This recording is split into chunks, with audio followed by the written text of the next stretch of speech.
안녕하세요. 토큰포스트 팟캐스트입니다. 오늘 암호화폐 시장의 주요 움직임들, 그리고 또 주목할 만한 소식들 좀 깊이 있게 파헤쳐 보겠습니다.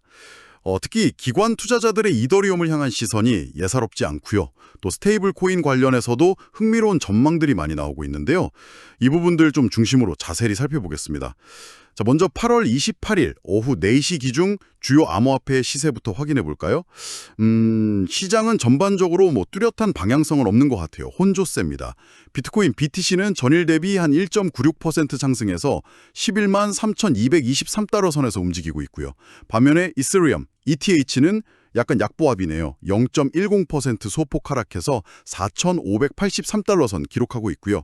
XRP는 거의 변동 없이 0.06% 강보합, 그리고 솔라나, SOL이 눈에 띄는데요. 4.61% 상승하면서 상대적으로 좀 강한 흐름을 보여주고 있습니다. 네, SO의 상승세가 확실히 좀 두드러지네요. 그렇죠. 전체 암호화폐 시가총액은 약 3조 9,200억 달러 규모고요.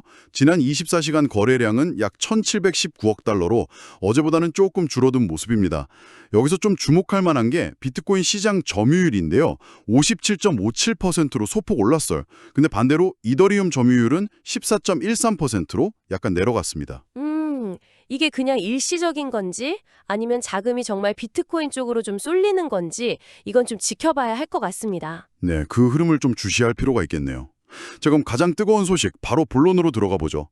글로벌 투자은행 골드만삭스, 여기가 무려 7억 2,100만 달러, 우리 돈으로 거의 1조 원 가까이 되는 규모의 이더리움 현물 ETF를 보유하고 있다는 공시가 나왔습니다. 네, 7억 2,100만 달러요? 네, 기관 투자자 중에서는 압도적인 1위 규모라고 하는데요. 제인 스트리트가 한 1억 9천만 달러, 밀레니움 매니지먼트가 1억 8,600만 달러 정도니까 비교해보면 정말 엄청난 액수죠. 맞습니다. 이건 정말 중요한 이정표 같은 소식이라고 할 수 있습니다.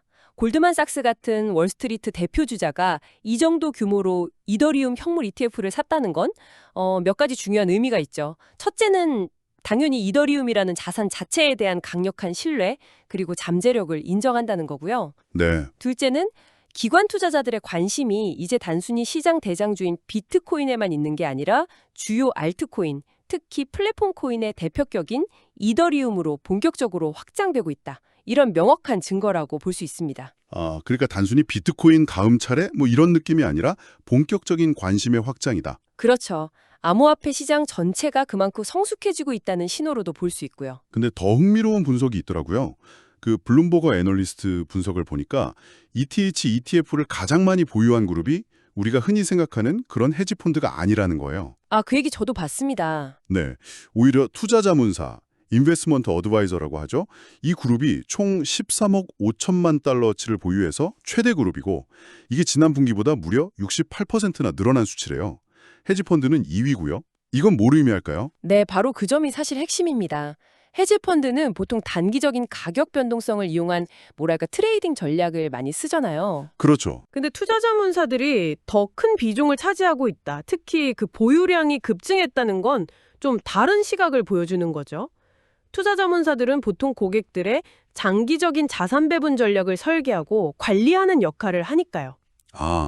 포트폴리오 관점. 네, 그러니까 이들의 ETH, ETF 보유 증가는 단기 투기 목적보다는 장기적인 포트폴리오 관점에서 이더리움을 중요한 투자 자산으로 편입하려는 움직임이 본격화되고 있다. 이렇게 해석할 여지가 큽니다. 월가의 돈이 이더리움을 이제 단순 트레이딩 대상이 아니라 장기 보유 자산으로 보기 시작했다는 거죠. 아하.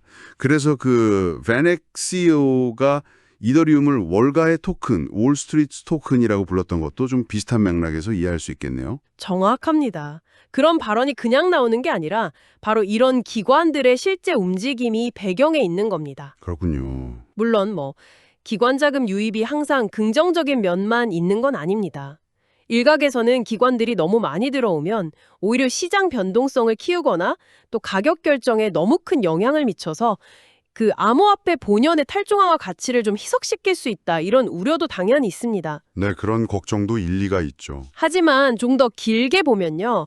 이런 제도권 금융기관들의 참여 확대는 시장 전체의 신뢰도를 높이고 또 규제 관련 불확실성을 해소하는 데 분명히 기여하는 측면이 있습니다. 결국에는 이게 시장의 안정성과 성장에 긍정적인 영향을 미칠 가능성이 높다고 보는 거죠. 네, 확실히 기관들의 이런 움직임은 암호화폐 시장이 또 다음 단계로 나아가고 있다는 좀 중요한 신호처럼 보이긴 합니다. 자, 이런 제도권의 관심 증가는 이더리움 ETF뿐만 아니라 암호화폐 생태계의 또 다른 중요한 축이죠. 스테이블 코인 분야에서도 좀 감지되고 있는 것 같은데요. 특히 그 비트맥스 공동 설립자 아서 헤이즈의 전망이 아주 파격적이더라고요. 네. 아서 헤이즈. 항상 좀 도발적이면서도 흥미로운 분석을 내놓는 인물이죠. 이번에는 미국 재무부가 그 천문학적인 국가 부채랑 재정 적자를 관리하고 또 달러 패권을 유지하기 위해서 이게 좀 역설적인데 스테이블 코인을 오히려 적극 활용할 거다. 이런 주장을 했어요. 재무부가 스테이블 코인을요? 그게 어떻게 연결되죠? 그의 논리는 이렇습니다. 달러 기반 스테이블 코인이 전 세계적으로 많이 쓰이게 되면 자연스럽게 달러 수요가 늘어나겠죠. 네. 그러면 이게 미국 국채 매입 증가로 이어져서 미국의 재정 부담을 좀 덜 수 있다는 겁니다. 일종의 디지털 달러 역할을 스테이블 코인이 대신해 줄 거라는 예측인 거죠. 와, 정말 대담한 발상이네요. 재무부가 스테이블 코인을 약간 비밀병기처럼 활용할 수도 있다. 만약에 그 예측대로 된다면 암호화폐 시장에는 어떤 영향이 있을까요? 헤이즈는 만약 이 시나리오가 현실화되면 수조 달러 규모의 자금이 스테이블 코인을 통해서 암호화폐 생태계, 특히 디파이, 이 탈중앙화 금융시장으로 흘러들어올 수 있다고 봤습니다. 수조 달러요? 네. 이게 디파이 시장에 정말 폭발적인 성장을 이끌 수 있다는 거죠. 물론 이건 상당히 예측적인 분석입니다만 스테이블 코인이 이제 단순한 결제 수단을 넘어서 거시경제나 국가 정책과도 연결될 수 있다는 가능성을 보여준다는 점에서 주목할 만합니다. 그렇군요. 그리고 페넥 CEO 역시 스테이블 코인 경쟁 시대의 최종 승자는 결국 강력한 네트워크와 생태계를 가진 이더리움이 될 거라고 전망했고요. 국내에서도 이창용 한국은행 총재가 스테이블 코인 관련 이슈를 정부 부처와 논의 중이라고 밝혔으니까요. 스테이블 코인이 금융 시스템의 중요한 변수로 떠오르고 있는 건 분명해 보입니다. 네.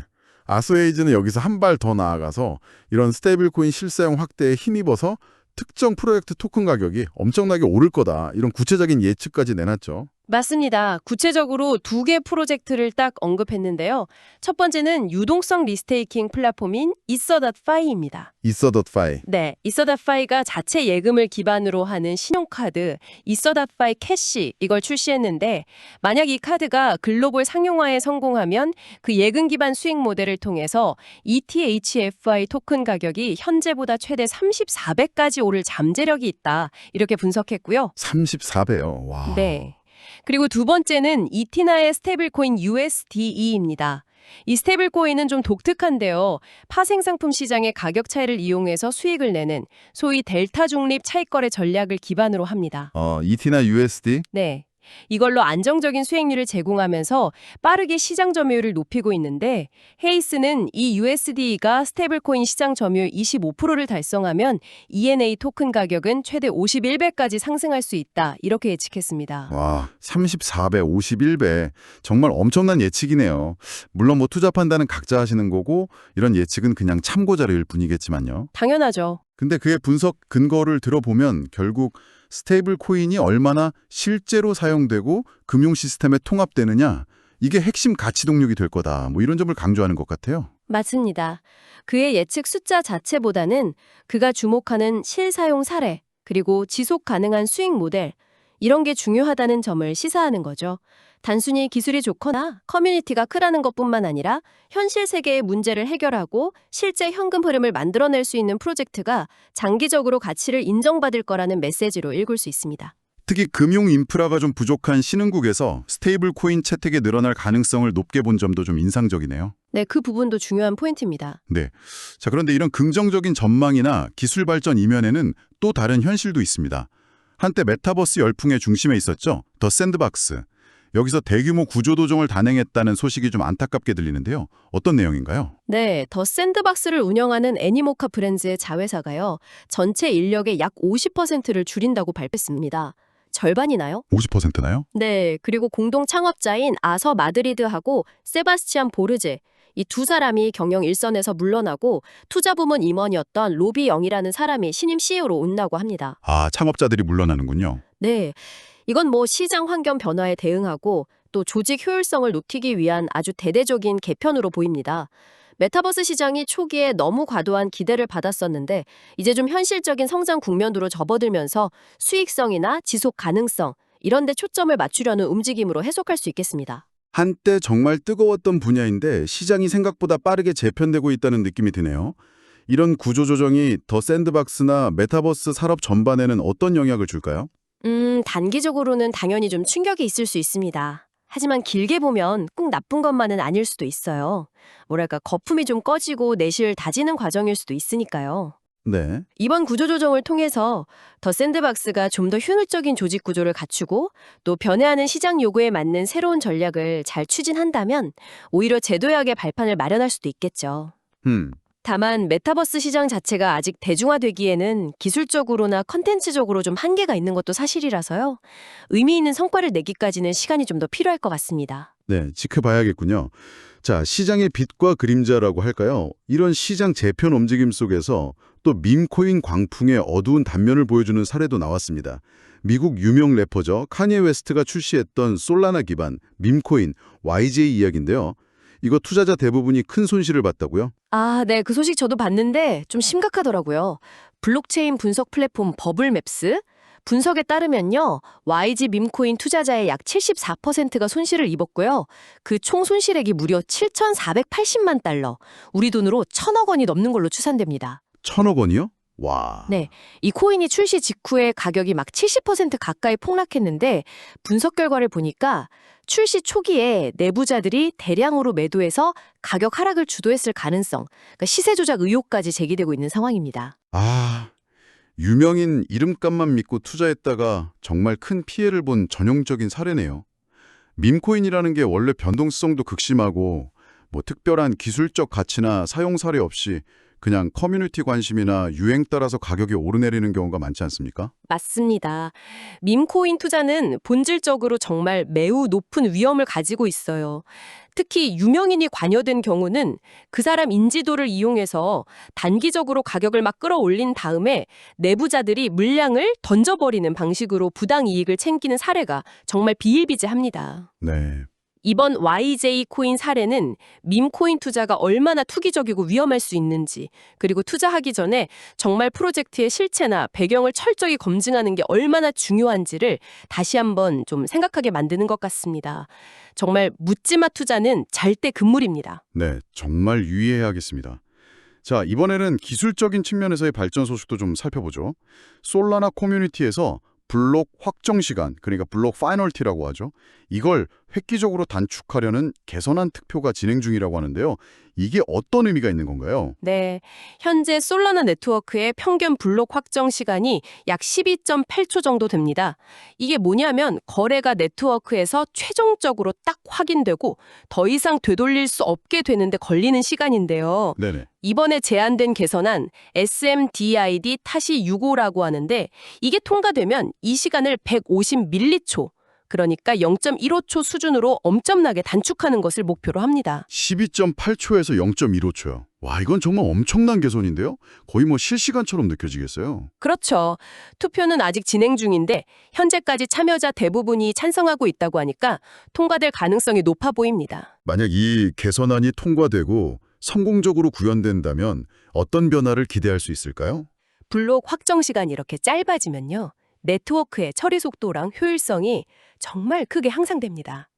특히 그 결제 시스템이라든지 아니면 탈중앙화 거래소, 텍스, 또 실시간 게임처럼 즉각적인 반응성이 아주 중요한 애플리케이션에서 사용자 경험을 혁신적으로 개선할 수 있어요. 아, 예를 들면요? 예를 들어서 솔라나 기반 결제 시스템으로 물건값을 낼 때 지금보다 훨씬 빠르게 거래가 완료되고요. 덱스에서 토큰을 교환할 때도 지연 없이 거의 즉각적으로 처리될 수 있게 되는 거죠. 이건 뭐 솔라나 생태계 전반의 경쟁력을 한 단계 더 끌어올릴 수 있는 아주 중요한 기술적 진보라고 평가할 수 있습니다. 네, 기대가 되네요. 이런 기술적인 발전과 더불어서 블록체인 기술을 실제 사회 문제 해결에 적용하려는 그런 국가 차원의 움직임도 꾸준히 나타나고 있습니다. 필리핀에서는 한 상원 의원이 국가 예산 집행 내역을 블록체인에 기록해서 투명성을 높이자 이런 제안을 했어요. 오, 예산 집행 내역을요? 네, 아직 뭐 공식 법안으로 발의된 건 아니지만 공공행정 분야에서 블록체인이 가진 투명성이나 또 위변조 불가능성 이런 특성을 활용하려는 시도라는 점에서 의미가 있습니다. 국민들이 정부 예산이 어떻게 쓰이는지 훨씬 투명하게 알 수 있게 되겠죠? 네, 그럴 수 있겠네요. 또 다른 사례도 있나요? 네, 남미의 파라과이 정부는요, 폴카도 블록체인 기반으로 토큰화된 주식에 600만 달러를 투자하기로 결정했습니다.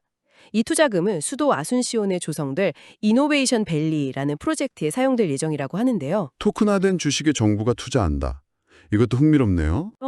실제 자산, 이 경우에는 주식이죠. 이런 실물 자산을 디지털화하고 투자하는 데 활용될 수 있다는 걸 보여주는 좋은 사례입니다. 금융투자 방식을 혁신하고 또 자본 접근성을 높일 잠재력이 있는 거죠. 이처럼 정부나 공공부문에서도 블록체인 기술의 활용 가능성을 계속 모색하고 실제 적용 사례를 만들어가고 있다는 점은 주목할 만한 흐름입니다. 네. 자, 마지막으로 시장의 단기적인 분위기를 좀 엿볼 수 있는 데이터 몇 가지만 짚어보겠습니다. 지난 24시간 동안 선물 시장에서 강제 청산 규모를 보니까요. ETH가 9,741만 달러로 BTC의 3,607만 달러보다 훨씬 많았다고 합니다. ETH 총선 규모가 꽤 컸네요. 네, 특히 ETH 롱 포지션 청산 비율이 높았다는 건 아무래도 ETH 가격 상승에 베팅했던 투자자들이 상대적으로 좀 큰 손실을 입었다. 뭐 이렇게 해석할 수 있겠네요. 네, 그렇죠. 최근 ETH 가격 변동성이 상대적으로 컸다는 걸 좀 보여주는 데이터입니다. 반면에 BTC 무기한 선물의 롱숏 비율은 거의 50대 50으로 아주 팽팽하게 맞서고 있어요. 50대 50이면? 네, 이건 시장 참여자들이 앞으로 BTC 가격 방향성에 대해서 뚜렷한 확신을 갖지 못하고 좀 관망하거나 아니면 의견이 서로 엇갈리고 있다. 이렇게 볼 수 있습니다. 단기적으로는 좀 방향성 탐색 구간이 이어질 수 있다는 신호로 해석할 수 있겠습니다. 알겠습니다. 이런 단기적인 변동성 속에서도 또 장기적인 관점에서 움직이는 플레이어도 있네요. 영국에 상장된 웹 개발사 스마터 웹 컴퍼니라는 곳에서 45개의 BTC를 추가로 매수해서 총 보유량이 2,440 BTC로 늘었다는 소식도 있었습니다. 스마트 웹 컴퍼니. 네. 네, 마이크로 스트래테지처럼 기업들이 재무자산의 일부로 비트코인을 꾸준히 매입하는 움직임도 계속되고 있다는 점을 확인할 수 있네요. 네, 봤습니다. 자, 오늘 정말 다양한 이야기를 나눴습니다. 월스트리트의 거물이죠. 골드만삭스가 이더리움 현물 ETF에 대규모 투자를 하면서 기관 자금의 본격적인 유입을 알렸고요. 또 스테이블 코인은 이제 단순한 암호화폐를 넘어서서 국가 경제나 금융 시스템의 핵심 변수로 떠오르고 있습니다. 동시에 또 메타버스 시장은 재편기를 겪고 있고 밈코인의 위험성도 다시 한번 부각됐죠. 네. 기술적으로는 솔라나가 획기적인 성능 개선을 추진하고 있고 또 각국 정부는 블록체인을 공공행정이나 실물 투자에 접목하려는 시도를 이어가고 있습니다. 이렇게 월스트리트와 각국 정부 기관들이 점점 더 암호화폐 및 블록체인 생태계의 주요 플레이어로 부상하는 현상, 이걸 우리는 어떻게 받아들여야 할까요? 이런 주류 사회로의 편입이 과연 암호화폐가 초기에 꿈꿨던 그 탈중앙화라는 이상과 어떻게 공존할 수 있을지, 아니면 대중화를 위해서 필연적으로 거쳐야 하는 어떤 타협의 과정일지 청취자 여러분께서도 한 번쯤 깊이 고민해 보시면 좋겠습니다. 이 거대한 흐름이 앞으로 우리의 금융생활과 또 사회 구조에 어떤 변화를 가져올지 그 의미를 생각해보는 계기가 되었으면 합니다. 네, 오늘 정말 생각해볼 만한 지점을 잘 짚어주셨습니다. 오늘 준비한 소식은 여기까지입니다. 이상 토큰포스트 팟캐스트였습니다.